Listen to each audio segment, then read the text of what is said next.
He didn't just betray me once, it was over and over again. But I stayed. Not because I didn't know, but because I wasn't sure I was strong enough to leave. Back then, I kept telling myself, I forgive him because I still love him. But now, looking back, I wonder, was I really that blind, or was I just not brave enough to walk away? You want to know what kept me stuck in a relationship like that for so many years? Listen to this story. Maybe you'll see a part of yourself in every moment. I used to think I was the logical type. I worked in HR, managing nearly 200 people at a fast-growing startup in Chicago. By 25, I was already a VP of HR, not because I got lucky, but because I had near-perfect emotional control. I knew how to ask the right questions, stay cool under pressure, and most importantly, never let my personal life bleed into my work. And yet, I let my heart fall for someone like Reed. I met him at a weekend photo exhibition, invited by a business partner. Honestly, I was going to skip it. I wasn't into art at all. But out of politeness, I showed up. That's when I first saw Reed, standing in front of a photo of a man sitting alone in a train station. He didn't say much, just 2 sentences to describe the photo. Loneliness isn't always the enemy. Sometimes it's the only friend that still tells you the truth. His words stuck in my head like a thin trail of smoke. I don't know why, but I made the first move and started talking to him. Reed wasn't like the men I'd known before. He didn't talk too much about himself, didn't flaunt any big ambitions. He was easygoing, free-spirited, someone who lived by feeling and light, a true artist. I, someone who lived by schedules and KPIs, should have stayed far away from someone like him. But it was that exact contrast that pulled me in. We fell in love fast. Too fast. After just 3 dates, I was already used to his goodnight texts. After 3 weeks, I brought him home. And after 3 months, I found myself living differently. Less control, more emotion, and most of all, learning what it meant to miss someone so much it hurt to breathe. The first 2 years felt like stepping into a 90s American rom-com. Morning walks in the park, quiet dinners we cooked together, Reed usually doing the dishes while I read market reports. We traveled like we didn't need a reason, just the urge to escape somewhere. My friends said they'd never seen me this happy. I truly believed I'd found the right person. Until one night, Reed didn't come home. He texted around 8 p.m., said there was a late shoot, and the crew had rented a studio apartment to work through the night. I asked if he'd eaten. He said, "I'm good, don't worry." I believed him, or at least I convinced myself to. I couldn't sleep. Something in me felt restless, a kind of instinct I couldn't name. Like when I look at a candidate's resume and something feels off, even though they speak perfectly in the interview. But I didn't call, didn't text. I told myself, adults need their own space. 2 months later, I got an unmarked envelope at the office. Inside were 3 clear, full-color photos. Reed sitting at a bar, his arm around a woman with long brown hair, both of them laughing like it was the most natural thing in the world. Another photo showed them walking out of a hotel, hand in hand. I sat frozen for nearly 10 minutes. It wasn't shock, it was numbness. Like when a needle hits a nerve in your neck. You don't feel pain right away, but hours later, you can't move. I didn't tell anyone. I went home like nothing happened. That evening, while Reed was cooking, I laid the photos on the table. He looked at the photos, didn't deny it. Didn't rush to explain, he just let out a long breath and sat down. I drank too much. I didn't mean to betray you, Lexi. It all happened so fast. I messed up. I was scared. His voice cracked, and finally, he cried. It was the first time I saw a man bury his face in his hands and cry like the whole world had collapsed. I still loved him. Even though my mind was screaming, "This is the line, Lexi." Even though my self-respect was hanging by a thread, I still wanted to believe him. I wanted to believe that real love deserved a second chance, so I forgave him. Not right then, but a few days later, when he held my hand in the middle of the night and whispered that he couldn't lose me, I watched him sleeping next to me and wondered, does everyone make one mistake? I thought I was fixing a small crack, not realizing I was trying to hold together a dam leaking from the foundation. After that first forgiveness, Reed and I tried to rebuild. The first few weeks were tense, cautious, like we were walking on thin ice, but slowly, things settled into a rhythm. He started coming home on time, stopped traveling so much for shoots. I put away the heavy thoughts and chose to believe in what I called a fresh start. A year went by like that. I wouldn't say everything had fully healed, but at least I felt like I could breathe again. We went grocery shopping together, had dinners with friends, and sometimes he'd swing by my office with a hot tea saying, "You look a little tired today." I was grateful for those moments, even though part of me stayed on guard. Maybe love after betrayal is like a house that once burned down. Even if you rebuild it, you still flinch every time you smell smoke. Then the old signs started creeping back in. Reed began hiding his phone when I walked by. He often had sudden shoot reschedules or had to scout locations last minute. His schedule got chaotic. There were days he said he had an early shoot, but by evening, he couldn't remember which brand it was for. He didn't lie poorly. He just didn't remember, or didn't care to. I kept track of it all, in my head. I didn't ask, I didn't pry. But I watched. One day, while cleaning out his wallet, I found a dinner receipt for two at a high-end Japanese restaurant, a place he and I had never been to together. I folded it back up, put it exactly where I found it. Said nothing. The next week, he said he was going on a 3-day work trip. I knew it was a lie. His studio had no shoots scheduled. I checked the studio's Instagram. Nothing new, but there was a blurry photo posted by a woman named Marcy. She'd checked in at the exact hotel Reed said he was staying at, and in the mirror's reflection, I saw Reed's silhouette. Not a clear shot, but unmistakably him. I didn't need anything else. I knew I'd been betrayed again. That woman, Marcy, was the studio's new assistant. Younger than me, blonde, always in tight bodycon dresses, and liked to use the red lips emoji in the group chat. She always just happened to be part of the big projects, and Reed never could hide that flicker of amusement in his eyes when he talked to her. I used to think it was just a feeling. But now, I know it was instinct. I didn't explode. No screaming, no dramatic confrontations, no throwing photos or calling him out. I went to the bedroom, pulled out a suitcase, and started folding clothes. I emailed my boss asking for a 3-month unpaid leave. Then I texted my best friend, "I need a place to stay. Don't ask anything. I'll tell you when I'm ready." 3 days later, I moved out. No note. No goodbye. I cut all contact, turned off my phone, deleted social media, and distanced myself from anything that could tie me back to Reed. I lived in a small room on the 3rd floor of my friend's house, nothing fancy but quiet. For the first time in 3 years, I slept 5 full hours without a single dream. In the second week there, I found out I was pregnant. I sat alone in the bathroom, staring at the 2 red lines. I didn't cry. I wasn't happy either. I just went still. A baby. The result of a love I no longer believed in, from a man who had hurt me so deeply I couldn't even stand to hear his voice again. I thought about it nonstop. Every night, I placed a hand on my belly and asked myself if I could raise a child alone, if I could let my child grow up never knowing their father, if my anger toward Reed would shape the way I saw my own child. I made excuses for Reed in my head, just like I'd done before. Maybe he'll change. Maybe this time, for the baby, he'll be a better father than he was a husband. Part of me knew I was lying to myself. But the other part, the softer part, the part that still believed in decency, won. I went back. I didn't call ahead. I just knocked on the door one morning. Reed opened it, stunned. He didn't say a word, just stepped aside and let me in. I didn't tell him about the baby. I didn't mention Marcy.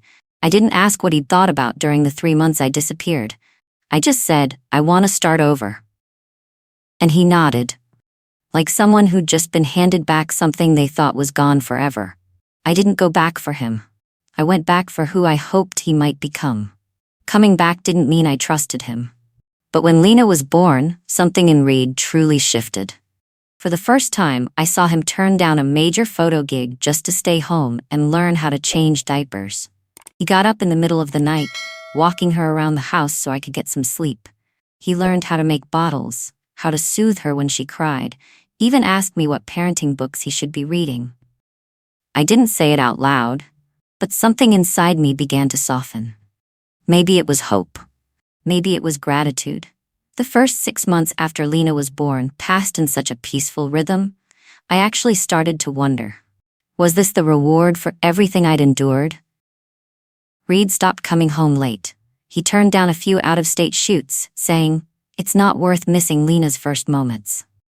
My friends started to look at him differently. No more hesitation, no more warnings to watch out for the same old patterns. Even my mom, who hadn't spoken to Reed the entire 3 months I was gone, started sending him pictures of Lena every morning, with little notes like, "She looks just like her dad." I began to believe I'd made the right call. That forgiveness wasn't weakness. It was the hardest, but most necessary step. I'd watch Reed hold our daughter, whispering fairy tales to her in his rough, sleepy voice, and I'd tell myself, he's growing up. But the thing about peace is, it makes you lower your guard. I started hearing a new name pop up in Reed's stories. Jessa, an up-and-coming stylist working with some of the same brands he was collaborating with. At first, it was casual. Jessa said that dress works better in lighter tones, or Jessa thought the lighting was a bit off today. But then, her name started coming up more and more. And what stood out most was the tone Reed used whenever he mentioned her. There was a strange kind of excitement in it. I didn't confront him, I just did my homework. And when I finally saw Jessa, in a behind-the-scenes video posted on Instagram, the first thing I noticed was this. She was nearly 10 years younger than me. Striking features, trendy style, a sharp, chirpy voice. And most importantly, the way she looked at Reed. She didn't even try to hide it. Not long after, someone in the industry mentioned to me, "Pretty sure that new stylist's trying to flirt with Reed. And yeah, she knows he's got a wife and kid." I didn't act surprised. I just nodded and gave a dry smile, like I was listening to some story that had nothing to do with me. This time, I didn't blow up. No questions, no checking his phone, no tracking his schedule. I just watched. I knew men like Reed. What gets to them isn't confrontation. It's silence. Silence that drags on and makes them unravel from the inside out. One night, Reed came home later than usual. I was bottle-feeding Lena when he walked in. "Sorry," he said. "Got stuck at the studio with Jessa. She wanted to redo the whole concept last minute." I nodded, said nothing. He sat next to me, looked down at our daughter, then asked, "You tired?" I gave a small smile. "No, Lena's been good." That calmness startled him. I saw it in his eyes. But I didn't give him a chance to dig any deeper. I quietly checked his shoot schedule, compared it to the times he mentioned Jessa.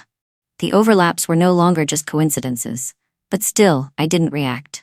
I wanted to see how far he'd go this time. I wanted to know if the man I'd forgiven twice would finally stop himself, or keep walking past the line. I started keeping a journal. Not to build a case, but to keep myself steady. Each entry felt like a way to stop myself from falling apart.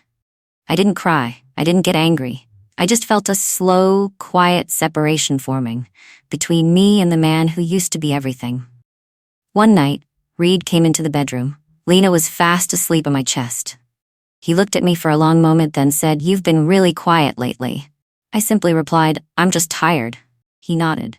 Didn't ask anything else. He understood, but didn't have the courage to face the damage he knew he was causing. I didn't feel pain like before. Just cold. Like someone who's pulled their own oxygen mask off deep underwater. I didn't need more proof. The sidelong glances, the repeated names, the late nights that smelled of unfamiliar perfume, it was all enough. But this time, there were no tears, no rage, no smashed picture frames. I just started preparing. I reached out to a friend, a lawyer, for advice. Nothing heavy, just the basics: custody rights, assets, the house. I didn't want to fight. I just needed to know I could leave legally, cleanly, and strong enough to raise Lena on my own. I printed the divorce papers, sat alone in the study, deep into the night. Lena was asleep. Reed still wasn't home. I filled in my name, then his. Clean, simple. I signed it. One slow, steady stroke, no hesitation. Then I just stared at the page for almost 10 minutes. In the end, I tore it up. Piece by piece, each rip as deliberate as a fracture being evenly split. Not because I changed my mind, but because I wasn't ready to leave like that. Suddenly, dramatically, like I was seeking revenge. Reed seemed to sense something was coming. He started coming home earlier, tried to be closer. Some nights he cooked dinner. Some nights he brought home flowers without a reason. He asked where I wanted to go for the weekend. He kissed my forehead while I folded laundry, gentle hands, but eyes full of worry. I didn't react. I didn't push him away, but I didn't let him in either. But I didn't let him in either. I just let everything drift, like watching a movie in slow motion. His questions were met with short, minimal replies. Yeah. It's fine. I'm okay. Living like a machine became my way of staying safe. No feelings, no pain. I still went to work, still cared for Lena, still made polite small talk with the neighbors. But inside, I was someone quietly cleaning out an old room. Drawer by drawer, shelf by shelf, memory by memory. One afternoon, I met up with my best friend, June. We sat in a small diner near my office. She looked at me, saw right through the blank expression on my face, and asked, "How long are you planning to live like this?" I didn't answer. I just kept picking at my cold salad. Not because I didn't know the answer, but because I wasn't ready to say it out loud. I started planning to leave, quietly, step by step. I cleared out the things I didn't need. Sold a few small pieces of furniture, opened a separate bank account, sorted through Lena's things, picking only what truly mattered to take with us. I wrote everything down in a small notebook, hidden in the bottom drawer of the closet. I didn't tell Reed. I didn't need to shock him. I didn't need a dramatic finale like something out of a soap opera. I just wanted, when I finally walked away, for my heart to be clear, no longer waiting for an apology. I looked at Reed, the man who once had me completely under his spell, and saw someone distant, even though he still slept next to me every night. His words were just noise now. His affection felt like a worn-out performance, one I knew by heart and no longer cared to watch. I used to think breakups were a single moment, a big fight, a betrayal exposed, a slammed door. But no, sometimes breaking up is a silent process, no tears, no shouting. Just one person slowly pulling their soul out of the relationship, bit by bit, until all that's left behind is an empty shell. I realized something. You don't need a loud ending. You just need a clear one, inside yourself. I wasn't afraid of losing him anymore. I was afraid of losing myself if I stayed. I still lived in that house, still ate dinner at the same old table, still folded laundry into the same drawers, still tucked Lena into the crib beside our bed every night. But my mind, my heart, had already left. Sometimes, Reed would look at me for a long time, like he was trying to figure out what was shifting. One morning, while I was feeding Lena, he sat beside me and hesitantly asked, "You okay?" I looked up, smiled. "Yeah, I'm really okay." I wasn't lying. I truly was okay. Just not in the way he thought. He still said "I love you" when I left for work, when I cooked dinner, when Lena was fast asleep. Words that once made my heart skip now floated past like a soft breeze. I wasn't cold. I wasn't pushing him away. I just didn't feel anything anymore. No fights, no accusations, no rehashing the past. But each day I took one more quiet step forward, an emptied drawer. A rental application submitted for a small apartment in West Loop. A deposit moved into the new account I'd opened. Each small act felt like a slow, steady breath, guiding me out of the shared life I once fought to keep. I started spending more time with Lena, telling her stories about animals, colors, and the big world beyond the window. I recorded her laughter and saved it in a secret folder. I wrote down her firsts, tiny steps, funny mispronounced words. Not to share with Reed, but to hold on to for the years it would be just the two of us. I never confronted Jessa, never stormed into the studio, never threw out evidence or demanded answers. I didn't choose revenge, the kind of messy, dramatic response people expect in relationships like this. I chose silence. Because I knew, anger burns out in hours, but calm can carry you far. One night, Reed fell asleep early. He lay on his side, one arm still stretched across the bed where I was sitting.